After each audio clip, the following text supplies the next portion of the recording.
Mi hermana vendió joyas familiares a mis espaldas para pagar deudas. Cuando fui a la casa de empeño y mostraron el registro de venta con su documento, no pudo negarlo.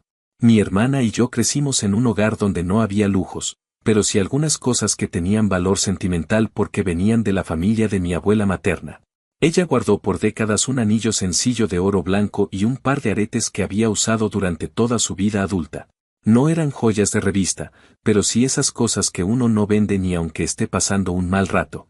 Cuando mi abuela murió, esos objetos me los entregó mi madre en una bolsita que parecía no valer nada, pero yo la guardé como si fuera una bóveda. Fue casi un ritual ponerla en el cajón superior de mi closet, dentro de una caja discreta, lejos de la vista de cualquiera. A esas joyas no las sacaba para nada, no eran del tipo de cosas que uno usa para salir a cenar un viernes, eran recuerdos, algo que me tocaba conservar porque así lo quiso mi abuela. Mi hermana mayor siempre ha sido un desastre andante. Si un día dice que está bien, al día siguiente ya anda llorando por deudas, por un ex, por un trabajo que no duró o por algún plan que nunca termina de concretar. Ha tenido más trabajos que cumpleaños, vive pagando intereses, debiéndole a medio mundo y jurando que ahora sí va a cambiar. Yo, por instinto de supervivencia familiar, aprendí a poner distancia. No es que no la quiera, pero es una persona que te arrastra con ella si te descuidas. Aún así, a veces pasaba por mi casa. Un día, a finales del año pasado, entró sin avisar porque según ella quería ponerse al día conmigo. Pasamos un rato normal, hablamos de tonterías, comimos algo rápido y se fue. No hubo nada extraño en su comportamiento, por lo que no sospeché absolutamente nada. Unos días después, mientras estaba metiendo ropa a lavar, abrí mi closet y de inmediato noté que la caja donde guardaba las joyas no estaba. Sentí ese vacío en el estómago que te da cuando algo tuyo no está donde debería estar, pero al principio me forcé a pensar que quizá yo mismo la había cambiado de lugar. Revisé entre la ropa doblada, en los cajones de abajo, incluso en mi maleta vieja. Busqué en lugares que no tenían ningún puto sentido porque ya estaba entrando en pánico. Cuando no apareció en ningún lado, la ansiedad se convirtió en una sospecha tan evidente que casi me avergonzó tenerla, mi hermana. No porque quisiera creerlo, sino porque la lista de personas que habían entrado a esa casa en los últimos días solo tenía un nombre. La llamé tratando de sonar normal, aunque estaba temblando de la rabia. Le dije que no encontraba la cajita y que si de casualidad la había visto cuando estuvo en mi casa. Su respuesta me cayó como un ladrillo en el pecho.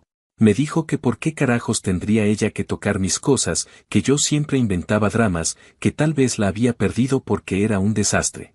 Esa actitud defensiva apareció demasiado rápido, como si ya supiera hacia dónde iba la conversación, y ese discurso suyo de hacerse la indignada me terminó de confirmar lo que yo ya temía. Cuando colgué, supe que si quería la verdad tenía que ir a buscarla donde duelen las verdades, las casas de empeño. Fui recorriendo una por una, manejando con una mezcla de rabia y resignación que me hacía apretar el volante como si quisiera arrancarlo. En la tercera tienda, cuando di mi apellido, el empleado se quedó mirando la pantalla con una expresión que me heló la espalda. Me pidió que esperara un segundo, imprimió un papel y me lo puso en la mano. Ahí estaba la descripción del anillo de mi abuela, ahí estaban los aretes y, lo peor de todo, ahí estaba el nombre completo de mi hermana, su firma y el número de su identificación. Sentí una mezcla entre ganas de llorar y de reírme del puto absurdo. No solo me robó, sino que fue lo suficientemente descarada para empeñar algo familiar con su documentación real, como si yo jamás fuera a enterarme. La llamé de inmediato, sin pensar en nada más. Apenas escuchó mi voz, empezó con el típico discurso de que yo siempre la atacaba sin pruebas. Le dije que la prueba la tenía en la mano y que la tienda me acababa de entregar un recibo con su firma. Hubo un silencio incómodo, ese tipo de silencio en el que uno puede escuchar cómo la persona del otro lado intenta inventarse una excusa. Al final solo dijo que estaba pasando por un momento difícil, que necesitaba el dinero, que yo no usaba esas joyas, que para qué las quería guardadas, que ella pensó que no iba a ser tan grave. La sangre me hervía. No solo robó, sino que además pretendía que yo la entendiera como si su problema fuera más importante que el hecho de haber traicionado algo tan básico como la confianza entre hermanos. Con el recibo y con unas fotos antiguas de mi abuela usando el anillo, pude recuperar las joyas en la tienda. El dueño, que llevaba años viendo pleitos familiares por dinero, casi me dio el pésame como si mi hermana hubiera muerto, pero lo cierto es que en ese momento algo sí murió. Recuperé las joyas pagando una tarifa mínima y salí de ahí con una rabia fría, una de esas que no gritas, pero te taladran el estómago. Le dije a mi hermana que me iba a pagar cada centavo porque yo no iba a cargar con la estupidez de nadie. Su respuesta fue que dejara de comportarme como si fuera el dueño de la moral, que ella haría lo que pudiera, pero que no se iba a arrodillar ante mí. Esa frase fue el punto final a cualquier duda que yo pudiera tener. Cuando mis padres se enteraron, en lugar de enfrentar lo que ella había hecho, empezaron con el discurso de siempre sobre la importancia de la familia y el perdón. Mi madre dijo que yo estaba exagerando, que mi hermana no lo hizo con mala intención, que todos cometemos errores. Mi padre no dijo gran cosa, lo cual es su forma cómoda de no quedar mal con nadie. Pero yo ya tenía claro que esta vez no iba a dejar pasar nada. No pienso poner la otra mejilla mientras ella sigue convencida de que su vida complicada le da derecho a usar a todos como salvavidas. Lo que hizo no fue un descuido, no fue un mal momento, fue un robo con todas sus letras. Y si ella no quería que la tratara como a una ladrona, pues no debió actuar como una. Ese fue el momento en el que me di cuenta de que esta historia no iba a terminar con una conversación amable ni con un abrazo forzado. Aquí empezó todo lo demás. Actualización 1. Habían pasado varios días desde el desastre con las joyas, y aunque pensé que con el tiempo mi cabeza se enfriaría, lo único que ocurrió fue que cada día entendía mejor que mi hermana no iba a sentir culpa real por lo que hizo. No había remordimiento, no había vergüenza, ni siquiera había un intento honesto de asumir responsabilidad. Ella vivía en ese estado emocional extraño donde siempre era víctima de algo, incluso cuando era la responsable directa del desastre. Yo ya no tenía ganas de encontrar explicaciones, pero si necesitaba enfrentar a mis padres cara a cara porque me llegaban mensajes de mi madre insinuando que estaba exagerando, que la familia no debía romperse por un malentendido y que mi hermana estaba muy sensible. Ese tipo de comentarios solo me hinchaban la paciencia, así que decidí ir a su casa en lugar de seguir intercambiando mensajes que no hacían más que irritarme. A finales de la semana, después del trabajo, manejé hacia la casa de mis padres. Me sorprendió encontrar el carro de mi hermana estacionado afuera, aunque después entendí que no debía sorprenderme porque mi madre siempre la recibía cuando estaba en problemas. Y al parecer la posibilidad de que yo la hiciera pagar lo que me debía calificaba como una tragedia familiar en su cabeza. Entré sin hacer ruido, como siempre hacía, pero esta vez no me recibió el típico olor a comida ni la voz de mi madre preguntando si quería cenar. Esta vez, lo primero que escuché fue la voz quebrada de mi hermana, y no un llanto suave, sino ese tipo de llanto dramático que usa cuando necesita audiencia. Estaba sentada en el sofá, con una manta encima como si estuviera enferma, mientras mi madre la consolaba con la mano en la espalda. Apenas me vieron entrar, mi hermana dejó escapar un sollozo más fuerte, como si hubiera estado esperando mi llegada para intensificar el espectáculo. Mi madre puso esa expresión que mezcla decepción y súplica, una mirada que hacía años usaba para que yo cediera ante algo. Me senté frente a ellas, y antes de decir cualquier cosa, mi hermana empezó a hablar con la voz entrecortada. Dijo que no entendía por qué estaba siendo tan duro, que lo que había hecho había sido impulsivo, que no pensó que la situación se saldría de control, que ella de verdad estaba viviendo un periodo complicado y que yo la estaba castigando como si fuera una criminal peligrosa. Intenté mantenerme tranquilo, pero me costaba. Le dije que no podía seguir usando su vida desordenada como excusa cada vez que tomaba decisiones que afectaban a otros. Ella insistió en que no lo había hecho para dañarme y que no imaginó que yo reaccionaría de esa manera. Yo respondí que la intención no borraba el hecho de que se había metido en mi casa, había tomado algo que no era suyo y lo había vendido como si esa decisión fuera su derecho. Mi madre intervino y dijo que tal vez yo estaba viendo la situación desde un ángulo muy rígido, que en todas las familias ocurren cosas peores, que nadie está libre de errores y que quizás sería mejor dejar las cosas atrás y concentrarnos en sanar. Sentí que esa palabra, sanar, me apretaba la garganta. Sanar implica que alguien reconoce la herida, pero mi hermana seguía actuando como si la herida hubiera sido accidental y además causada por mí, no por ella. Me dirigí a mi madre y le dije que siempre que mi hermana hacía algo, la respuesta era la misma: pobrecita, hay que comprenderla, está pasando por un mal momento. Pero cuando yo ponía un límite, de pronto yo era el problemático, el insensible, el que no pensaba en la familia. Mi madre trató de responder, pero la interrumpí porque ya no necesitaba escuchar discursos aprendidos. Le dije que estaba cansado de ser el adulto responsable mientras mi hermana se quedaba con el rol de la niña a la que todos deben rescatar. Mi hermana, al ver que no me ablandaba, cambió el tono. Ya no lloraba tanto, ahora sonaba molesta.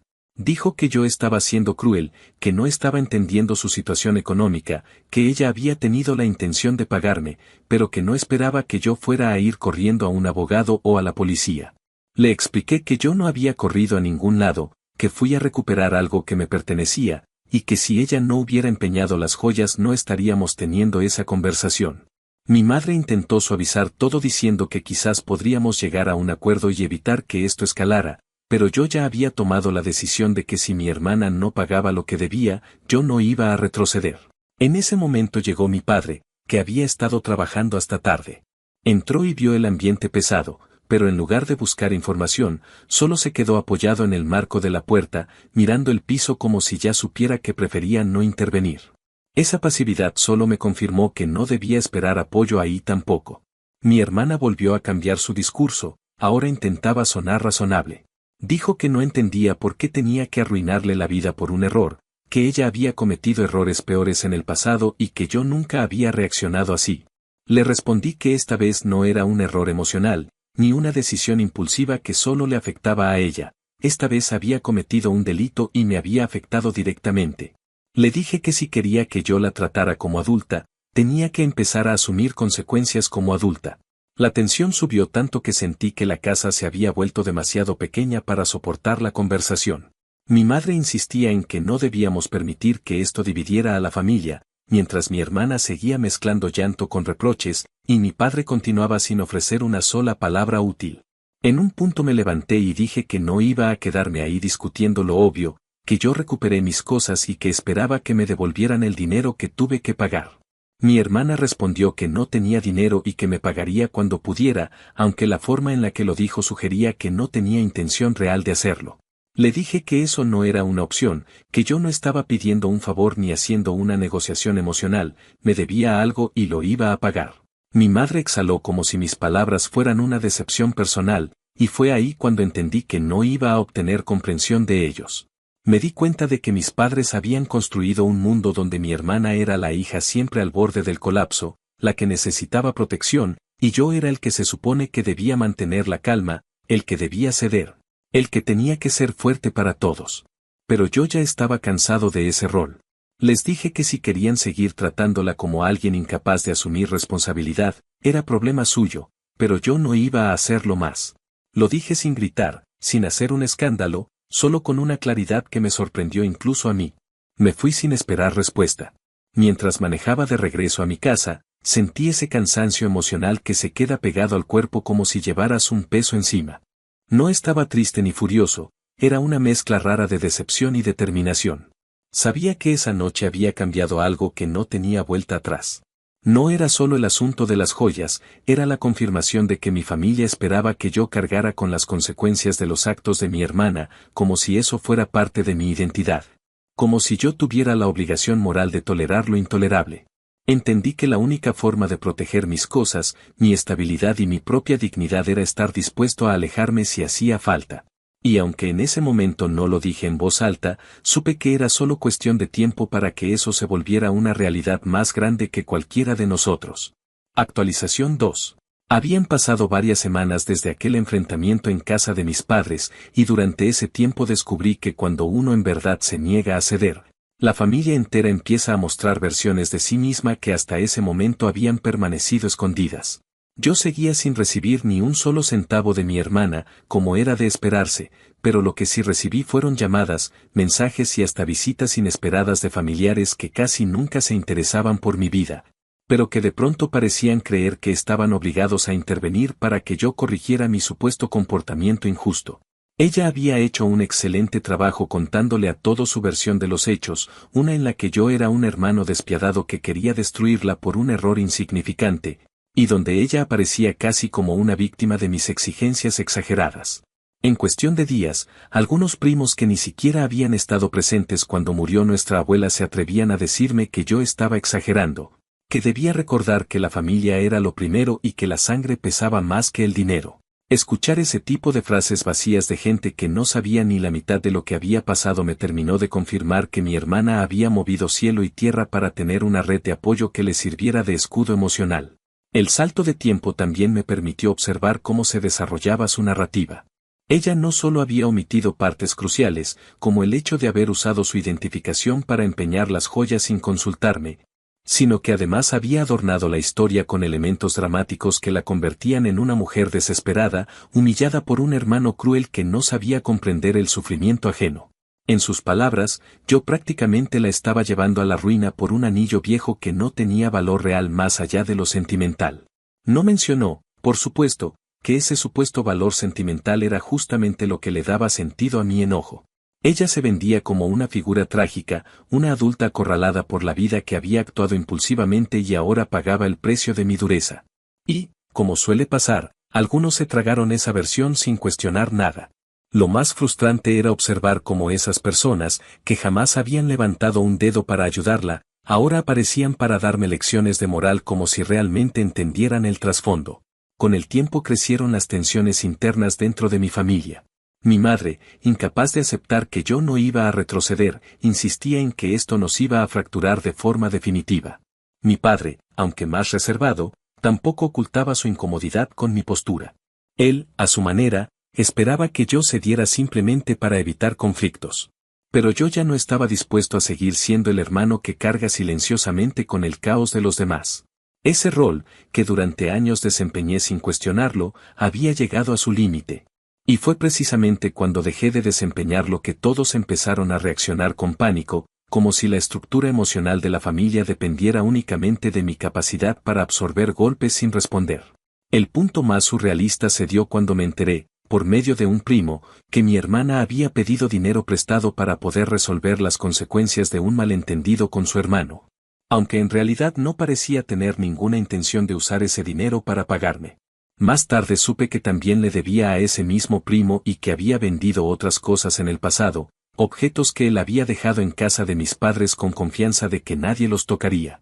Eso abrió la puerta a conversaciones con otros familiares que aseguraban que no era la primera vez que ella hacía algo parecido, solo que antes todo había sido silenciado para evitar confrontaciones.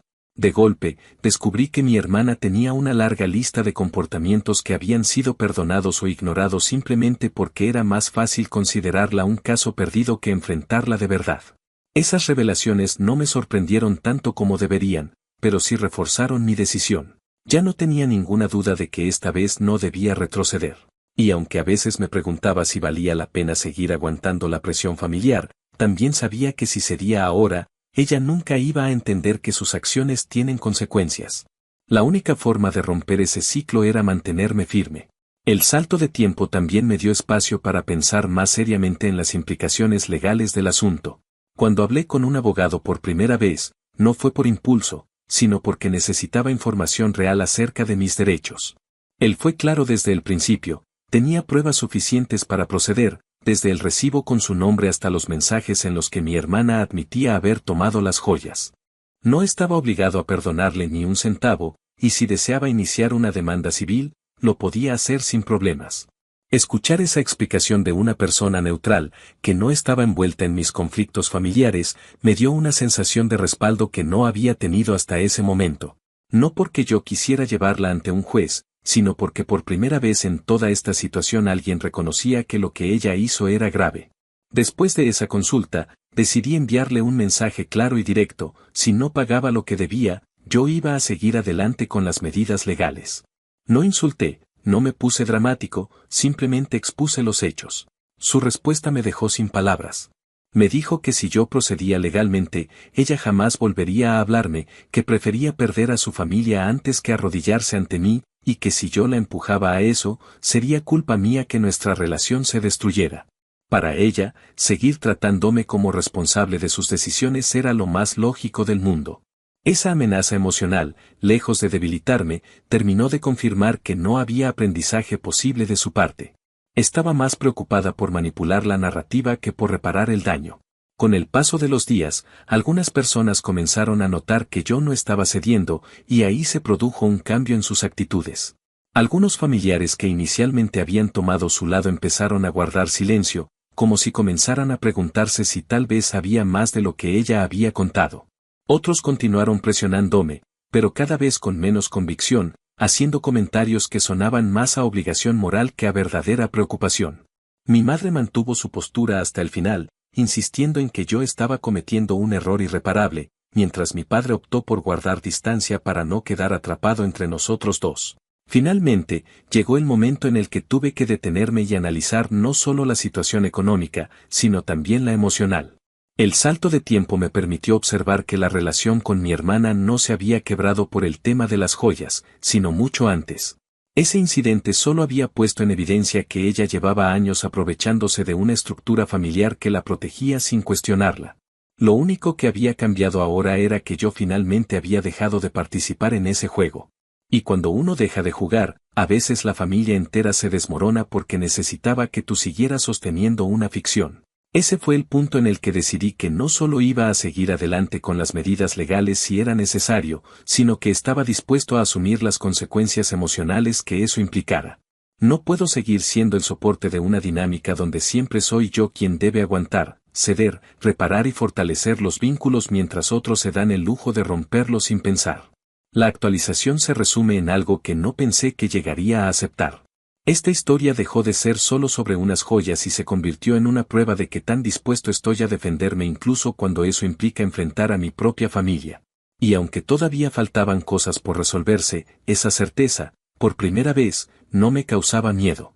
Solo una calma extraña que aparece cuando finalmente uno deja de cargar con responsabilidades que nunca le correspondieron.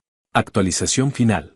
Habían pasado varios meses desde que envié aquel mensaje en el que dejaba claro que ya no iba a tolerar más excusas y que, si mi hermana no se hacía responsable de la deuda, yo iba a seguir adelante con las medidas legales. Ese tiempo, que para muchos habría sido suficiente para que los ánimos se enfriaran y las cosas volvieran a una especie de normalidad, solo sirvió para confirmar que la distancia entre nosotros ya no era temporal ni basada en un enojo pasajero. Era una distancia estructural, producto de años de dinámicas repetidas donde yo siempre cedía y ella siempre se acomodaba en el papel de víctima que necesitaba indulgencia absoluta. Lo que ocurrió después fue el desenlace inevitable de esa dinámica que ya no podía sostenerse. El salto de tiempo también me permitió ver con mucha más claridad que mi hermana nunca tuvo intención de pagarme. Durante semanas fingió que estaba buscando maneras de conseguir dinero, insinuó que quizá podría acceder a un préstamo o vender algunas cosas suyas, pero todo eso se quedó en palabras vacías que nunca se concretaron. Ni una sola vez me preguntó seriamente un plan de pago, ni me pidió un plazo, ni intentó negociar. Solo esperaba que yo me cansara y diera marcha atrás. Había vivido tantos años bajo el supuesto de que yo era el hermano que siempre terminaba cediendo, que no concebía la posibilidad de que esta vez fuera distinto. Mi paciencia, sin embargo, ya estaba agotada, y la indiferencia con la que trataba el asunto no hacía más que confirmar que no veía ninguna gravedad en lo que había hecho. En ese periodo también aumentaron las tensiones con mis padres. Mi madre seguía aferrada a la idea de que yo debía mostrarme compasivo, como si el mero hecho de sentir compasión fuera suficiente para reparar el daño o para convencerme de dejar pasar lo que pasó. Ella repetía una y otra vez que yo era el hijo más sensato, el que siempre pensaba las cosas con calma, y que por lo mismo debería ser yo quien diera el primer paso para arreglar la situación. Cada vez que escuchaba esas palabras, entendía que en el fondo ella no veía a mi hermana como una adulta capaz de hacerse cargo de sus actos, sino como una niña desorientada a la que había que proteger incluso de las consecuencias más básicas. Mi padre, fiel a su estilo, intentaba mantenerse en un punto medio, aunque ese punto medio era simplemente no molestarse en incomodar a nadie, lo cual acababa siendo una forma de apoyar silenciosamente a mi hermana y poner el peso sobre mí. Durante esos meses, sin embargo, ocurrió un cambio significativo. A medida que mis familiares empezaron a notar que yo no retrocedía y que mis argumentos eran coherentes, algunos comenzaron a cuestionar la versión que mi hermana había difundido. Uno de mis tíos, que en un principio me había dicho que estaba exagerando, terminó llamándome para disculparse después de enterarse de que mi hermana también había tomado objetos de la casa de mis padres sin permiso y que había pedido préstamos a distintos primos con historias que no coincidían entre sí. De pronto, la imagen de víctima perfecta que había tratado de construir empezaba a agrietarse, no por mi insistencia, sino porque su propio historial la alcanzaba. Finalmente decidí avanzar con la notificación legal. No lo hice para asustarla ni para humillarla, sino simplemente porque era el camino que correspondía cuando una persona se niega a asumir responsabilidades. Cuando recibió la notificación, su reacción fue explosiva. Me llamó varias veces en cuestión de minutos, dejando mensajes llenos de reproches y dramatismo. Me acusó de destruir la relación entre nosotros, de forzarla a tomar decisiones desesperadas y de poner en riesgo su estabilidad económica. En ningún momento mencionó el acto que dio origen a todo, ni mostró un ápice de arrepentimiento verdadero. Para ella, el problema no era haber robado, sino que yo hubiera decidido hacer algo al respecto. Ese detalle, por sí solo, decía más que todo lo demás. Después de ese estallido inicial, su actitud cambió repentinamente. No me habló más, no me envió más mensajes, no intentó justificar nada. Simplemente desapareció. No supe si estaba planeando algo o si había asumido que el asunto ya no tenía vuelta atrás.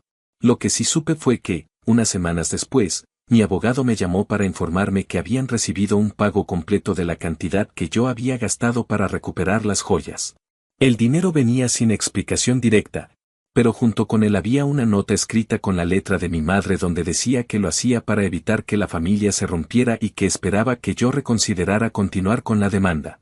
Esa nota me produjo una mezcla de cansancio y tristeza. No porque hubiera pagado ella, sino porque incluso en ese gesto final quedaba claro que mi hermana no había dado la cara ni había asumido lo que hizo. Era mi madre quien, fiel a su costumbre, trataba de resolverlo todo poniéndose entre nosotros. No podía evitar pensar que, si había llegado a ese punto, era precisamente porque durante toda la vida se había dedicado a proteger a mi hermana de la responsabilidad, creyendo que eso era amor cuando en realidad había contribuido a convertirla en una persona incapaz de enfrentar sus propios actos. Cuando leí esa nota, entendí que ya no tenía nada más que hacer en ese conflicto. El objetivo no era castigar a nadie ni arruinarle la vida, sino recuperar lo que era mío y establecer un límite claro. Ese límite ya estaba establecido. El pago cerraba la parte económica, pero el deterioro emocional no podía resolverse con un cheque. Y yo tampoco tenía intención de reparar una relación que había demostrado estar construida sobre una base frágil y desigual. Con el tiempo decidí reducir al mínimo el contacto con mi familia. No fue un exilio abrupto, sino un alejamiento progresivo que se fue dando naturalmente. Dejé de asistir a reuniones donde sabía que estaría mi hermana. Evité conversaciones que inevitablemente derivaban en intentos de reconciliación y me limité a mantener una relación cordial con mis padres sin profundizar en temas que generaran conflicto. No lo hice desde la rabia, sino desde una calma madura que no había sentido antes. Comprendí que no tenía obligación de sostener vínculos que me hacían más daño que bien, ni de desempeñar el papel de hermano comprensivo que todos esperaban de mí. Ese alejamiento también me permitió recuperar un sentido de estabilidad que no había tenido en mucho tiempo. Ya no vivía con la sensación de estar pendiente de la próxima crisis que mi hermana provocaría ni de la presión de ser el mediador eterno en una familia que se había acostumbrado a que yo actuara como amortiguador. Era una tranquilidad silenciosa, casi extraña al principio, pero profundamente necesaria. La última vez que supe algo de mi hermana fue a través de un primo que me comentó que ella seguía insistiendo en que yo había reaccionado de manera desproporcionada y que, según ella, yo había demostrado no ser el hermano que decía ser. Esa opinión, lejos de molestarme, simplemente confirmó que había tomado la decisión correcta. No podía seguir intentando convencer a una persona que se aferra a su narrativa aunque eso signifique ignorar la realidad. El desenlace final no trajo reconciliación ni disculpas, pero sí me dio una claridad que nunca antes había tenido. Entendí que a veces la justicia no se trata de castigar a alguien, sino de reconocer que uno ya no puede seguir permitiendo que los demás lo empujen a un rol que jamás eligió. Y aunque la historia con mi hermana no terminó en términos amables, terminó de la única forma en que podía terminar cuando uno decide dejar de sostener aquello que ya no tiene sentido. Con el tiempo, esa conclusión se volvió menos dolorosa y más liberadora. Supe que lo que había defendido no eran solo unas joyas, sino mi derecho a no ser siempre el que carga con las consecuencias de los actos de otros. Y eso, más que cualquier reconciliación forzada, fue lo que me permitió continuar adelante sin mirar atrás.